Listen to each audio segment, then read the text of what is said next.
Welcome back to Out There with Dan. This is a series on how I'm converting this Pelican 1600 case into a campfire and charcoal cooking kitchen. In the last one, I spoke about restoring it so that we've got a clean slate to work with. In this one, we're talking about storage and how everything is going to fit in there. All the toying around, all the tinkering might be one of my favorite parts of the whole process. So let's get started. It occurred to me that I need to get really clear about what I'm trying to achieve here with this project and make it clear for you as well. I need a left and right of arc mission statement. I'm creating a simple campfire and charcoal kitchen only for preparation, dining and cleanup for up to 4 people anyway. I think that pretty well sums it up actually. Simple does not mean easy most of the time, and so I'm not including all the luxuries I'd have at home in my kitchen. I'm purposefully going to try to keep things basic and compact, and that's really the spirit of just keeping it fun, really. I want it to be fun. Think of it like a hobby box or a man cave. I'm doing this for enjoyment, not just to feed people. You know, this is a passion that I've got. And I'm not just ticking a box with cooking, I'm doing this in this way because I really love this stuff. It won't have any provisions for gas cooking or any other type of fuel for cooking, just intended for campfire and charcoal.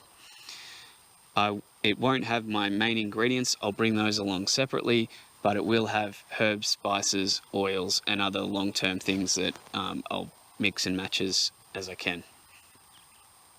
It won't replace our family camp kitchen, just because they're two different things. You know, I'm doing this for the channel. It's for enjoyment because I want to do this, and it won't always be practical to feed my family with this kitchen. So you can see how they're not the same. It won't have the Osprey grill, and it won't have my camp oven in there. I'll carry those along separate, just because they're a bit bulky, and of course it won't have the fire pit itself either. And lastly, it won't have campfire starting kit, consumables, tools, you know, fire starter, matches, shovel, those sorts of things. That's not going to be in there either. That'll come along, probably in this thing, separate. So I think that pretty much covers it. I mean,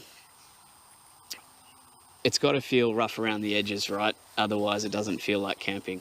And that's really the bottom line, is I'm not trying to have everything in there. I'm just keeping it basic so that I can enjoy my time outdoors and cooking. So I'm glad you're here with me and you can come along for the ride. I've actually spent hours out here the last couple of weeks just fiddling, trying different combinations, trying to visualize how it's going to look. Suppose I could just chuck everything in, close the lid and be done with it, but I don't think that'd be very exciting for you. And also everything will rattle around. It'll be hard to find things, hard to clean things. So Pelican make a lid organizer for this case, which has got some pockets on the inside of the lid. I don't think it really suited my needs that well for a kitchen, and I think it kind of locks me in to one design, and I wanted to keep this as custom as possible, so I've avoided doing that. That being said though, it'd be really good to keep a large blank area of storage in the middle to put things in, and then have things mounted on the side to create compartments within the box. You'll see from all the stuff behind me and from my other videos that I'm a big fan of Drifta products, Drifta Camping and 4-wheel drive. It's tried and proven for me. I know what I'm getting. They had some solutions, some smaller bags, not designed for this exact thing, but you can apply canvas bags to pretty much anything you need them for. So this is a Drifta call it the clear top zip tie bag, and it fits perfectly here. Originally I thought I'd have one on the lid here, but I've since changed my mind. I think if I could mount that there, that'd be excellent. And so I actually got 2 of those, one for each side of the wall, like that. being clear, I can see what's in there at a glance, and they're nice and flat and snug, so I'll be able to still have plenty of room for other things. So I can store knickknacks, little stuff, and that'll be really handy. So this is the knife that I've chosen for my outdoors cooking. This is a Serbian butcher's knife, or a Serbian meat cleaver, and I chose this one because it's an all-in-one option. It's good for precision cutting, it's good for hacking at things. It's very heavy, it's about 500 grams, so there's a lot of weight in it. You wouldn't think it would be able to do precision cutting, but it's actually really capable, and just because there's so much weight behind it, it's very effortless to use. I saw Harry from Fire to Fork, he's got one like this, and I think he's kind of popularised it, I guess you could say, recently. And Osprey do sell a version of this, but I've bought mine elsewhere. So I think these are, if you're going to have one knife, you might as well get one that is heavy duty, that can do everything. The one that you've seen previously in my videos is just the one I've temporarily pinched from the kitchen at home. I'm not a massive fan of knives. You know, there's a lot of people out there that have collections of knives and things. I'm more about just it being practical and simple and suiting your needs. So that's what I'm trying to do with this, is all in one. Like I said in the mission statement, keep it simple. This thing's just a lot of fun. You feel like such a boss when you use it. It almost blurs the line between a hatchet and a knife. Like, I look at my hatchet and I look at this thing, and I reckon if I was to hack at a bit of wood, this thing might be better off than the actual hatchet. So very dangerous, very capable, very fun. So that's that. Originally, I wanted to mount the knife on the top up here. I think that makes a really nice centerpiece. You know, chicks dig knives. I'm a bush chef, look at me, rah, rah, rah. But it wasn't to be, because if there's not much weight in the bottom part, this will just counterbalance and tip straight over. So had to think of something else. I really need this to be secure. I want to look after it, but more importantly, I need to be safe. And if I'm fumbling around in the dark or something, or limited light, I don't want to slice my hand or do something I don't want to do. So this is going to remain in the one spot, which is here on the side. So that'll more or less take up that side. And then I've got, later, if I want to put something there, I can. I think that's a really good way of doing it. All right, so what am I going to put at the top? I've got a couple of smaller bags. This one's a small peg bag, canvas bag, and this one's a, I think it's 200 by 200 boot liner bag with a clear top. So I think this will allow me to have stuff up here, but not have too much weight and not focus too much up here, just have some stuff. So I reckon that'd go well about there. And this one about here. I'm thinking of you with turning this one around backwards, because I think this will get a bit glary when I'm filming on a sunny day. And with this one, I've given Drifta plenty of advertising, but I want to make this about me and less about them. So that's going there, turned around too. Got some ideas for up the very top, maybe some hooks, maybe some magnets, something like that, just to utilize it, so I can do something here. But I think this will work really well for now. So how am I going to mount all this stuff? Well, I thought about using outdoor strength mounting tape, like double-sided tape, but I decided against that, and I've gone with various types of Velcro to get the job done. The reason for Velcro is two reasons. One, I'll be able to take things out so I can clean things individually and dry things out. No doubt it'll get really damp and really wet in there. And the second thing is I can take it out just so I can fiddle with bits and pieces and tinker, and I don't have to lean in to do everything inside the case. I can take bits out and fiddle with it when I'm at home, or even cooking, you know, like, or I have to take something to the fire or a bit further away, I can just take something with me, you know. I think that's a good option, and gives me some versatility if I want to change things around later too. As long as the Velcro's there and things got Velcro on them, I can stick them and interchange them. So that's what I'm going to do.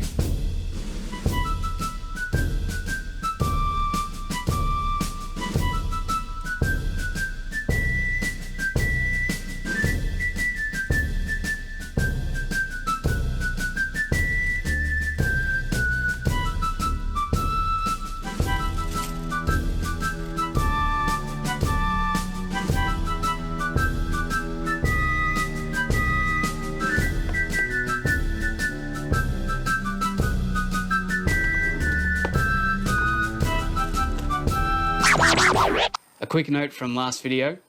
The latches arrived, the ones under warranty, the black ones. So I've installed those. Thanks very much, Pelican. And you'll recall the rubber stoppers I put on the bottom.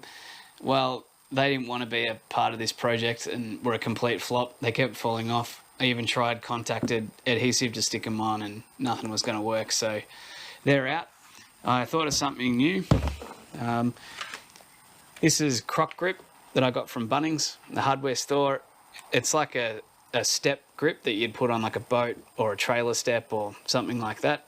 So I think that'll be much better. I don't think that's going anywhere. It feels really solid now. So when we did our half lap of Australia in 2017, we were on a pretty tight budget and we needed some jerry cans. The ones at Bunnings and the ones at camping stores for 20 or 30 bucks felt really flimsy and a bit of a rip. I found a business called The Plastic Man in Mordialloc, Victoria. They've got a showroom and everything, and they're a plastics wholesaler. It's clear they supply a whole range of industries and different products for different things, but they also sell direct to the public. So you can put an order in online and go and pick it up, which is the COVID thing in place at the moment. But usually you can go into the showroom and just browse and pick things out too. This is a really underrated way of buying camping stuff, in my opinion. I feel like whenever you go into a hardware store or a camping store for just bits and pieces for storage, you always end up with like an 80% solution. Like, yeah, that kind of works, but it doesn't quite fit that space, or it's not quite what I was looking for, but will I find anything better? Doing it this way, right, you can measure up exactly what you need, and there's like so many products that you can just find what you want.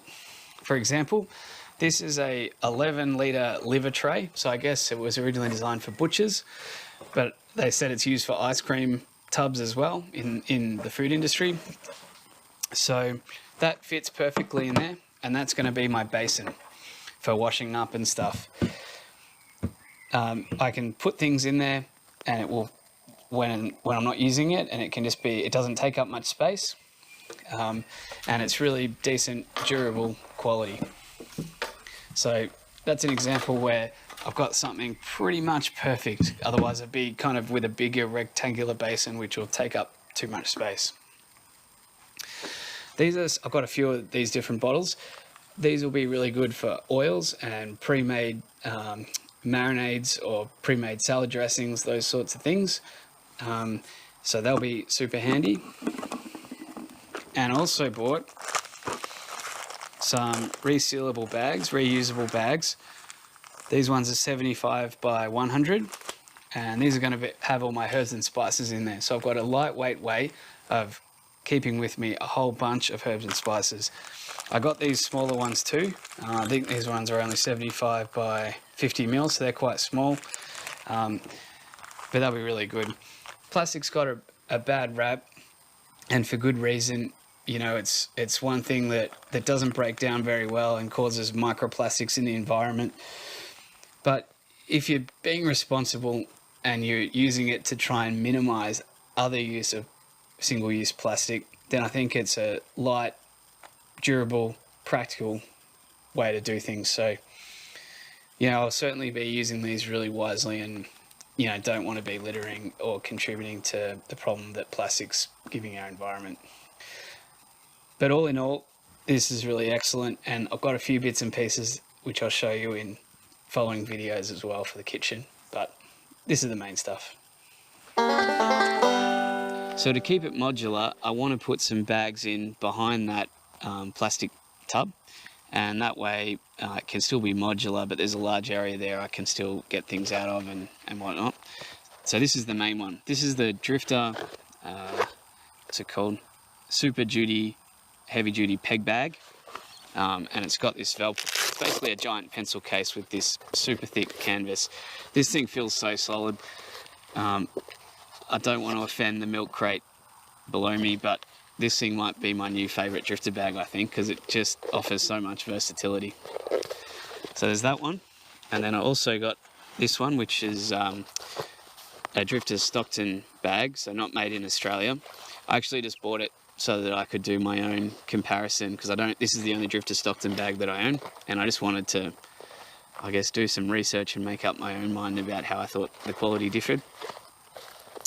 This is a toiletry bag, and on the inside It's got two pockets on each long edge, and then the area in the middle. So I think that'll be really handy. So this will be herbs and spices, I think. And I should note as well, in this bag, these I think that's 500ml bottles. They stand upright perfectly in there, and these smaller ones, they go perfectly in here. So I think they're just match made in heaven. So these are the two bags that I'm going to try to work with the most. I do have some other bags. This one I just thought I'd show you because this is what I do intend to bring most of my ingredients in, non-refrigerated ingredients. This is the Drifta shoe bag, I think, large shoe bag, but it's sort of just a nice size to throw stuff in for a meal. So I'll be using that one mostly, you'll see in the videos. And a couple of others. These are just some more boot liner bags. This one might be good for utensils, long utensils and stuff. And this one, 400 by 400, might be good for plates and things. So I've got those ready to go, but I don't think I'll necessarily need them at this stage. One more I left in the car and forgot. This is the Super Duty tool bag that Drifta make. It's the same thick canvas as this thing. I think it might be a bit big. I might be, overextending by trying to squish this in and then close the lid with everything else in, but I've got that on hand too as an option. So there you go. So here's a brief summary about what I've spoken about. Top-down view. Knife mounted on the side. These 4 Drifta bags, the zip ones on the inside here going full length, and then these smaller ones up here. They're all velcroed on. They're modular, I can take them out, add things in there, clean them. One thing I didn't mention was the boot liner, turning it around has the added advantage that I can velcro things on there as well. So I haven't thought about that until I did it, but yeah, that's another way that it's a cool idea to spin it around. Doesn't take much for a whole lot of dirt and dust to get in here, so if I leave this open for a few hours, a few gusts of winds, and I'll have dust and dirt and leaves and stuff. So the idea of being able to take everything out quickly if I need to is really good, so I can wipe it out or dry things. Plastic tub at the front, fits in there perfectly. And then these 2 main bags for storage. This one can have tongs, utensils, all sorts of stuff. And this one for herbs and spices predominantly. If I can get my plates, breadboard, that sort of thing, flat on the bottom on this side, then this stuff should just nest in nicely, and then bowls and cups and awkward shaped things can fit in there as well by just sort of smooshing it in. So I think that's the best way to maximize this space. Plenty of room still inside here as well. I think I'm really happy with how this is turning out. And yeah, if you've got any ideas, let me know. This billy can I'm holding was made in Australia by Willow sometime between 70 and 100 years ago. It came with me when I moved out of home as a bit of a family heirloom, and we think it was my grandfather's, or maybe one of my grandfather's brothers. They all did scouts and were outdoorsy as youngsters, so that places it in about that era. It's in great condition, apart from having some red rust and pitting on the inside. So I'm going to clean this thing up, I'm going to restore it, and we're going to use it and get another 70 to 100 years out of it in my campfire kitchen. I've called on some excellent help and done a lot of research, and very grateful for some people for sending me on the right path here. So that's what I'm talking about in the next one. Just taking a short detour, trying something new on the channel, and I'll be talking about how I restore this back to brand new. Thanks very much for watching. Your time is precious, I know that, and I'll see you down the road. Bye.